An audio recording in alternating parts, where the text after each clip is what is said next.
बहुत ही शानदार क्वेश्चन कर रहा है, मुक्त इलेक्ट्रॉनों के अनुगमन वेग से आप क्या समझते हैं। कोई मुक्त इलेक्ट्रॉन है, उसके अनुगमन वेग से आप क्या समझते हैं।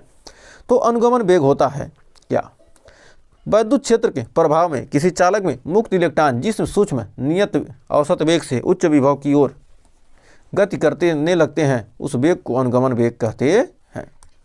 तो उस वेग को हम क्या कहते हैं, अनुगमन वेग कहते हैं।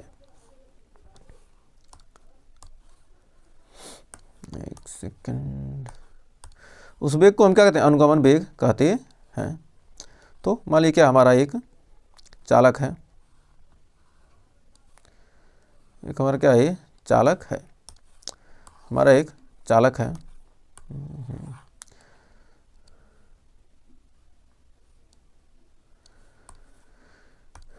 इस चालक तार में हमने क्या किया, एक बैटरी से क्या करते हैं, इस चालक तार को क्या करते हैं, बैटरी से जोड़ देते हैं।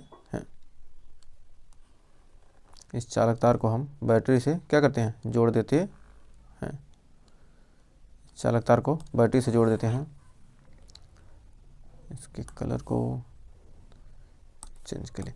इस चालक तार को हमने क्या किया, बैटरी से जोड़ दिया, और इसमें इलेक्ट्रॉन है क्या, इलेक्ट्रॉन क्या रहा है, इसमें इलेक्ट्रॉन क्या रहे हैं, गति कर रहे हैं। और इसको हमने क्या किया, यदि इस चालक तार की लंबाई क्या मान लेते हैं, इस चालक तार की लंबाई हमारी क्या है,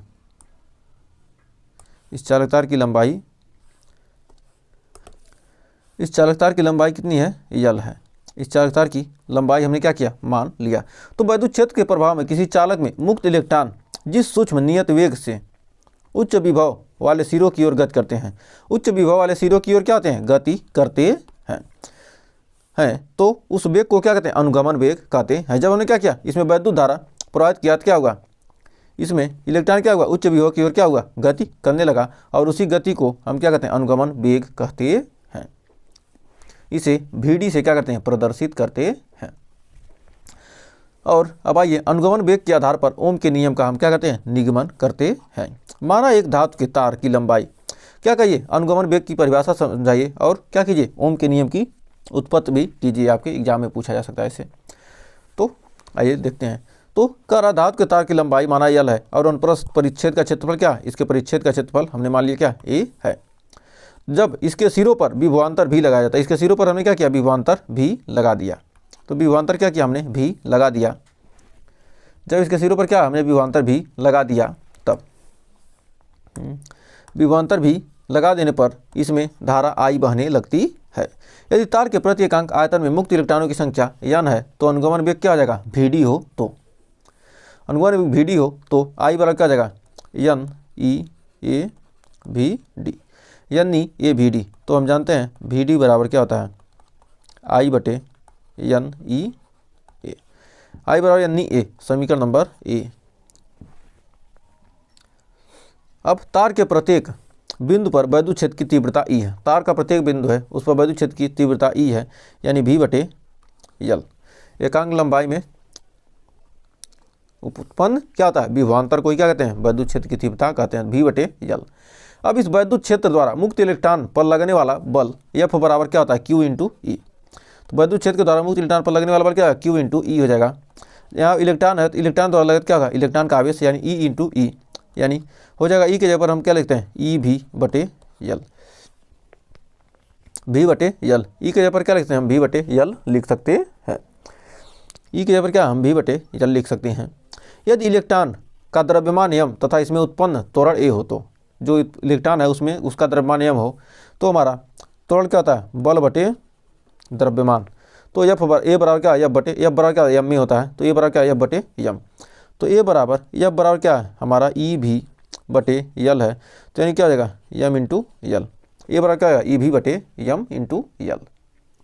अब इतना हो जाने के बाद अब आइए आगे। यदि किसी क्षण वैद्युत क्षेत्र E की अनुपस्थिति में किसी इलेक्ट्रॉन का ऊष्मीय वेग क्या U1 हो, मान लीजिए क्या कोई समय ऐसा आ गया जहाँ पर क्या वैद्युत क्षेत्र अनुपस्थित है, तो इलेक्ट्रॉन का क्या होगा, कुछ ऊष्मीय वेग होगा, कुछ ऊष्मा निकालेगा।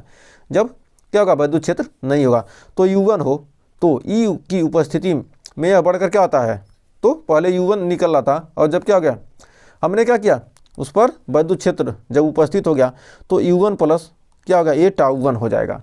तो U1 में क्या हो जाएगा, U1 में A/τ1 क्या होता है, जुड़ जाता है। इस प्रकार अन्य इलेक्ट्रॉनों का वेग क्रमशः U2 व A tau 2 U3 A tau 3 dot dot dot हो जाएंगे। तब हम कह सकते हैं कि इन सभी n इलेक्ट्रॉनों के इन वेगों का औसत ही मुक्त इलेक्ट्रॉन का अनुगमन वेग कहलाता है। तो इन इलेक्ट्रॉनों का जो औसत होगा क्या कहेगा, अनुगमन वेग कहलाएगा। तो हमारा Vd बराबर हो जाएगा, यहाँ पर Vd बराबर हो जाएगा U1 plus A tau 1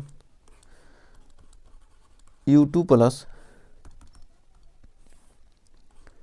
U2 plus A tau 2 plus U3 plus A tau 3 plus dot dot dot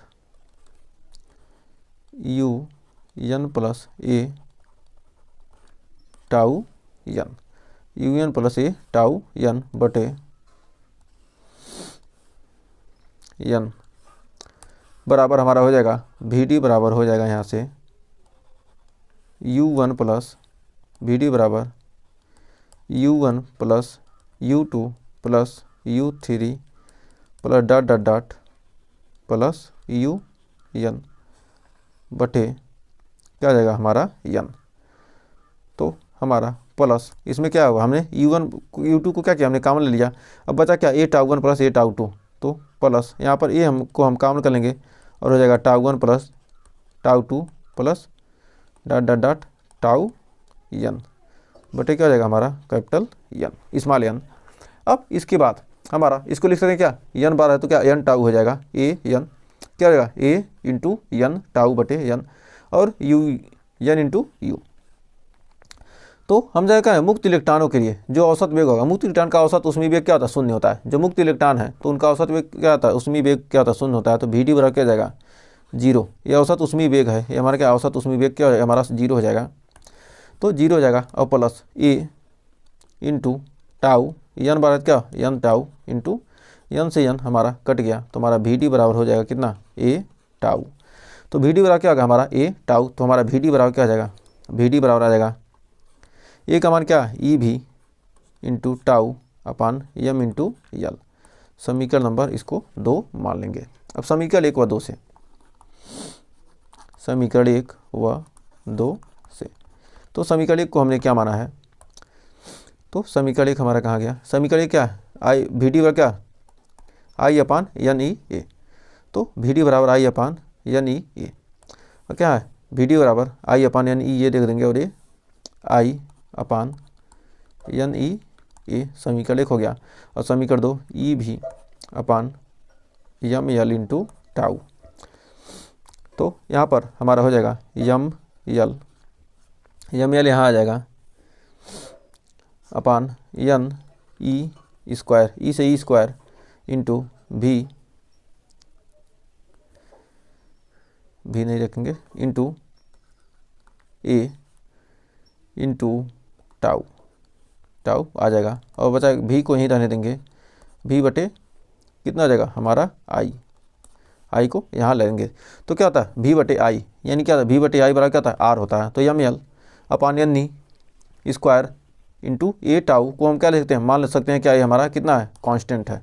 इसको यदि हम क्या इसको क्या करें हम R मान लेते हैं। जब R मान लेंगे तो V बटे I बराबर क्या होता है R होता है। तो हम जानते हैं कि R बराबर क्या होता है V बटे I, और यही हमारा क्या है ओम का नियम है, और यही हमारा क्या है ओम का नियम है। और हमने क्या किया ओम के नियम की उत्पत्ति कर दी। तो हमें उम्मीद है यहाँ तक आपको कोई डाउट नहीं होगा और ये क्वेश्चन अच्छे से क्लियर हो गया होगा।